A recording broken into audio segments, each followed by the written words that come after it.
देखिए हम लोग जो है क्वेश्चन आपको ये 5 नंबर में यहाँ से पूछा जाता है, जो अनुपात जैसे पढ़े ना हम लोग अक्षीय विषुवतीय या किसी बिंदु पर, ठीक उसी प्रकार यहाँ पर भी आपको एक क्वेश्चन यहाँ से पूछा जाता है। तो पहला है किसी अनंत लंबाई के कारण किसी बिंदु पर विद्युत क्षेत्र की तीव्रता की गणना करना है, जो कि गॉस थ्योरम। इसको बनाने में हमें क्या क्या चीज का यूज करना होगा? पहला का यूज करना होगा आपको ये गॉस थ्योरम के अनुसार आप लोग पढ़े होंगे फाई बराबर ई वेक्टर वाला ई डी ए है ना था, डी ए डॉट में था cos थीटा बराबर में क्या था Q बटा एक्स है ना। फॉर्मूला हम लोग पढ़े हुए हैं कि फाई कहिए चाहे आप कहिए E vector E dot D A अब बराबर Q बटा एक्सलन नॉट, डॉट लगा देंगे तो cos थीटा नहीं लग जाएगा। यानी इसी के जगह हम फाई हटा देते हैं तो क्या इसको लिख सकते हैं E dot D A, vector तो हट जाएगा, डॉट हटाएंगे तो ई के ई रहने दे, डी ए के डी ए, डॉट का मतलब क्या होता है cos थीटा बराबर में क्या लिख देंगे Q बटा एक्सलन। एक फार्मूला इसका यूज करेंगे। दूसरा का आपको याद रखना होगा, अगर बेलन की बात हो रहा है, बेलन के अगर आपसे हम पूछेंगे बेलन का वक्र क्षेत्रफल अगर आप लोग से पूछेंगे तो क्या होता है 2 पाई आर एच। अगर एल लेंगे ऊंचाई, अगर एल लेंगे तो एल लिखेंगे, एच लेंगे तो एच, और एल लेते हैं तो एल, आथी लेते हैं तो एल। यहाँ तक समझ में आया? ये किसका है? बेलन का है, बेलन का 2 पाई आर एल। ठीक है। एक चीज आपको याद रखना होगा, रेखीय आवेश घनत्व आप लोग पढ़े होंगे। रेखीय आवेश घनत्व में हम लोग कहते हैं लैम्डा बराबर क्या फॉर्मूला था क्यू बाई एल ना था। हाँ रेखीय था, क्या था? इतना चीज का हम लोग यूज करेंगे। ठीक है। अब आइए हम लोग स्टार्ट करते हैं। किसी अनंत लंबाई के, एक लंबाई ले लेते हैं अनंत लंबाई का, और देखिएगा अगर आप तार देखिए ना तो तार बेलन टाइप का होता है। एक प्रकार किस टाइप का रहता है? बेलन टाइप। तो ये है, तो इसके कारण आवेश जो है चारों तरफ उत्पन्न होगा। यानी आप ऐसे कह सकते हैं, ध्यान दीजिएगा, इधर एगो खींच दीजिए, यहाँ पर ध्यान दीजिएगा, एक बना दीजिए बेलन, क्योंकि तार खुद पर खुद एक बेलन ही होता है। एक बेलन बना दिए जो कि अनंत लंबाई के है, और यह एक प्रकार का क्या है? ऊंचाई है, ऊंचाई है ना है, जिसको हम लोग मान लेंगे एल। क्या मानेंगे? एल। अब यहाँ पर देखिएगा लंबाई है, तो लंबाई के कारण कौन उत्पन्न होगा? आवेश घनत्व, रेखीय आवेश घनत्व। अगर क्षेत्रफल रहता तो कौन होता?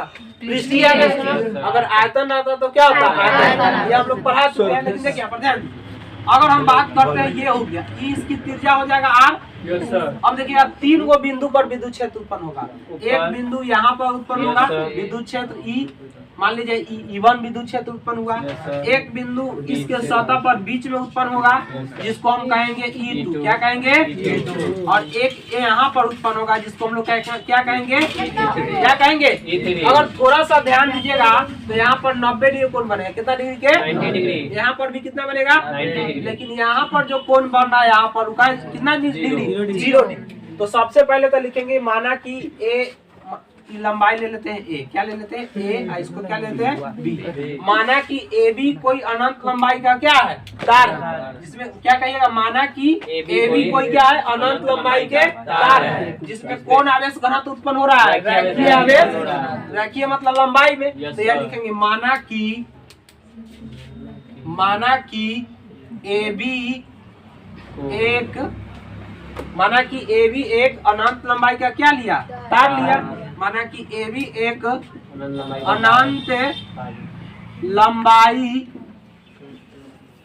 का तार लिया, जिसमें कौन उत्पन्न हो रहा है?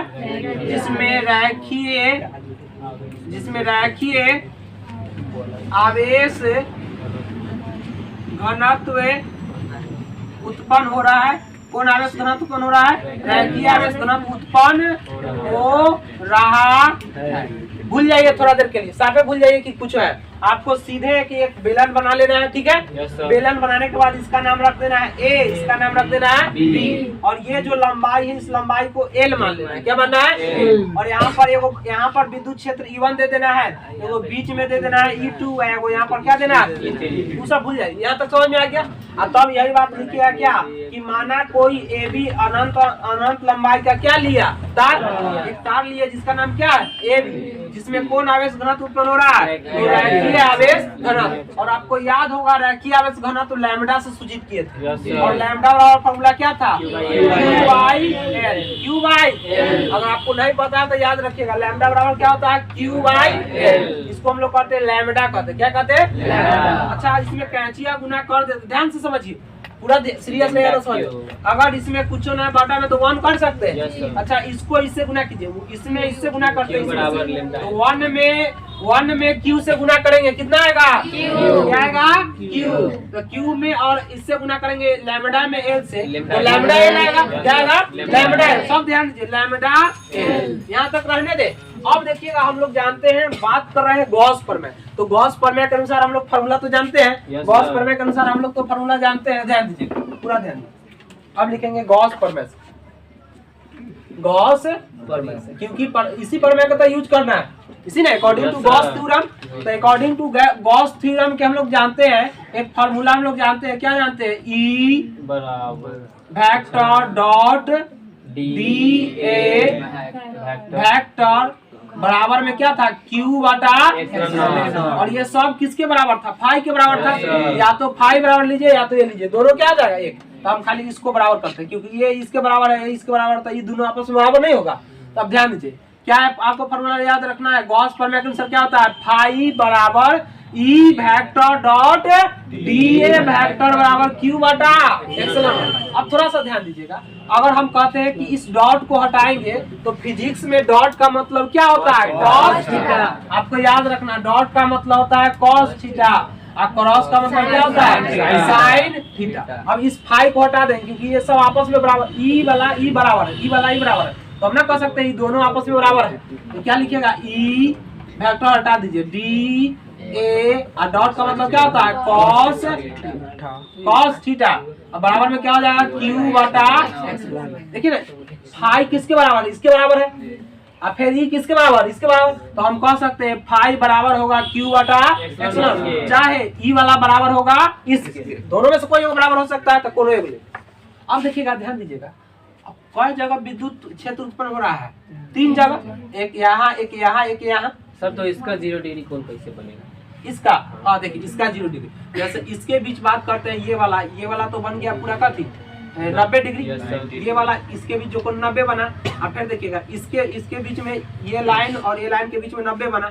लेकिन ये वाला लाइन देखिए, जैसे ये लाइन घिंचाल है और इसके बीच में से एगो आ रहा है यहाँ से, तो इसके बीच ये वाला बीच में क्या कितना डिग्री कोण बनेगा? विद्युत फ्लक्स के अनुसार चलना है। हाँ, विद्युत फ्लक्स के अनुसार, तो ये कितना बनेगा? 0 डिग्री बनेगा ना। लंबवत में क्या होता है? 0 बनता है ना, पढ़ाए थे ना विद्युत फ्लक्स, जिसमें लंबवत में क्या होता है? 0 डिग्री बनता है। इसलिए यहाँ पर क्या बनेगा आपका? 0 डिग्री।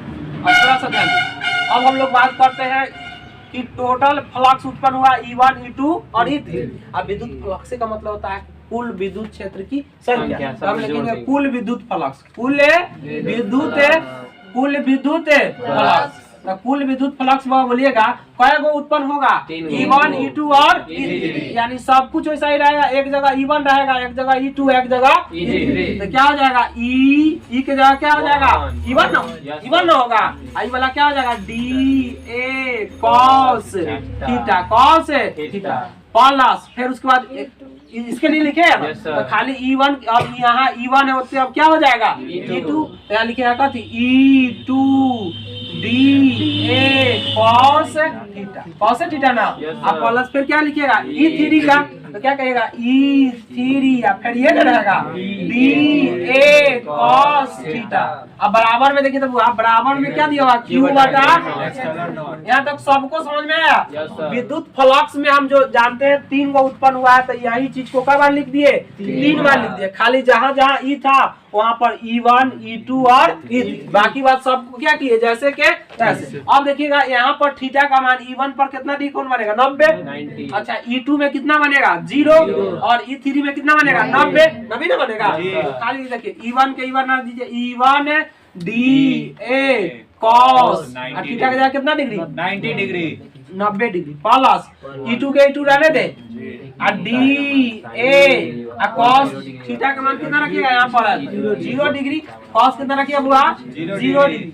अब प्लस में E3 के E3 रहने दे, फिर क्या हो जाएगा डी ए कॉस, कॉस कितना थीटा का जगह कितना हो जाएगा 90 डिग्री, बराबर में क्या हो जाएगा क्यू बटा सबको समझ में आ गया। अब देखिएगा अगला पॉइंट, अब बोलिएगा आप लोग जानते हैं कॉस 90 का मान कितना होता है, कॉस 90 का मान 0 ना होता है, तो क्या लिखिएगा E1 डी ए, पूरा का मान क्या हो जाएगा प्लस देखिए E2 डी ए, कॉस 0 का मान कितना होता है 1 होता है 1, अब प्लस फिर क्या हो जाएगा E3 डी ए कॉस पूरा 90 मान कितना हो जाएगा जी, बराबर में क्या हो जाएगा क्यू बटा, अब देखिए तब पूरा 0 हो जाएगा प्लस, सारा चीज तो पढ़ना है।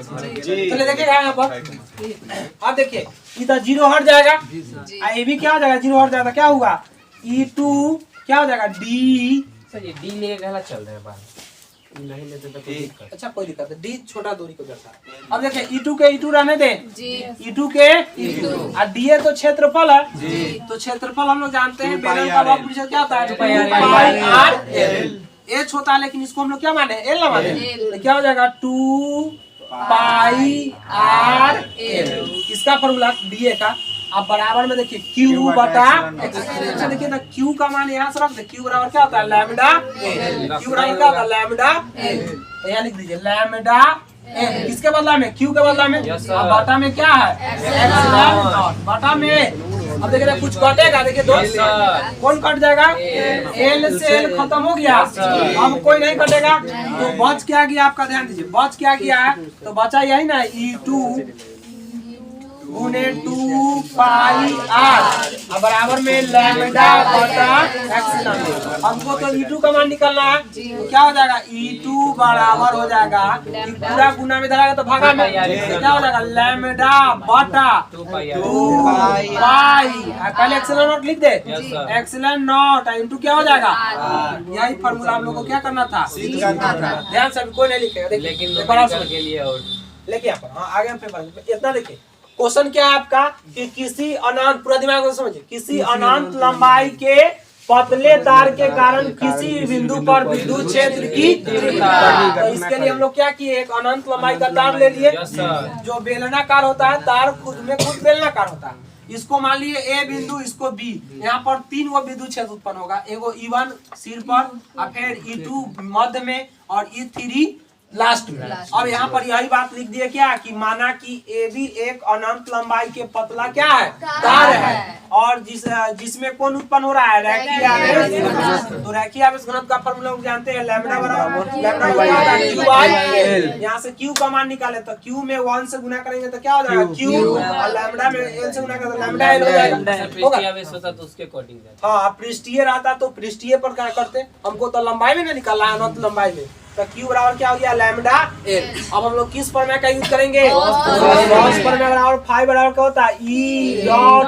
dA Q बटा एप्सिलॉन नॉट, तो इसको ये दोनों को ले लेंगे आपस में, ले लिए इसको रहने दिए, इसको रहने दिए, डॉट को मतलब में क्या लगा दिए बराबर में Q बटा एप्सिलॉन नॉट। अब हम बात करेंगे कुल विद्युत फ्लक्स, तो कुल विद्युत फ्लक्स का मतलब हुआ जितना विद्युत क्षेत्र उत्पन्न हुआ सबको जोड़ देंगे, तो सब फार्मूला वैसा ही रहेगा, देखिए E dA रहेगा तो यहाँ पर देखिए E1 रहेगा, खाली E के जगह क्या रख देना है E1, और बाकी वादी सबको जैसे के तैसे, प्लस फिर E के जगह क्या रख देना है E2, बाकी बात इतना को जैसे के तैसे, प्लस लिख देना फिर E3, तो E3 लिख दिए और फिर इतना को रहने दिए, बराबर में क्या है Q बटा एप्सिलॉन नॉट। आगे देखिएगा E1 के E1 रहने दिए, DA के DA रहने दिए, और थीटा के मान इसमें कितना दिए कौन बनेगा 90 डिग्री, प्लस E2 के E2 DA के DA और cos थीटा का मान कितना रखिएगा इसमें 0 डिग्री बनेगा, और फिर देखिए E3 के E3 DA के DA और फिर थीटा के जगह कितना रखिएगा 90 डिग्री। अब हम लोग जानते हैं E तो उतर जाएगा जैसे कि तैसे 90 है,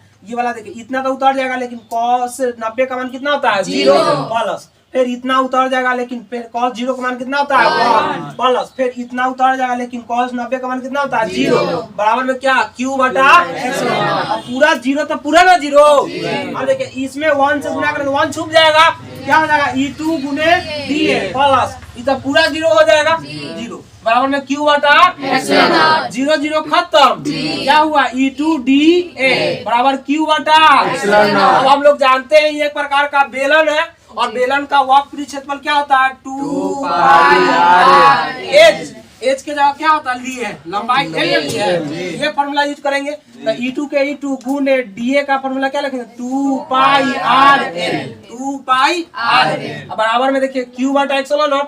तो Q का मान यहाँ से रख दिए। Q बराबर क्या रख दिए लैम्डा l। यहाँ पर आप लिख सकते हैं कि Q बराबर हम लिखे हैं लैम्डा l।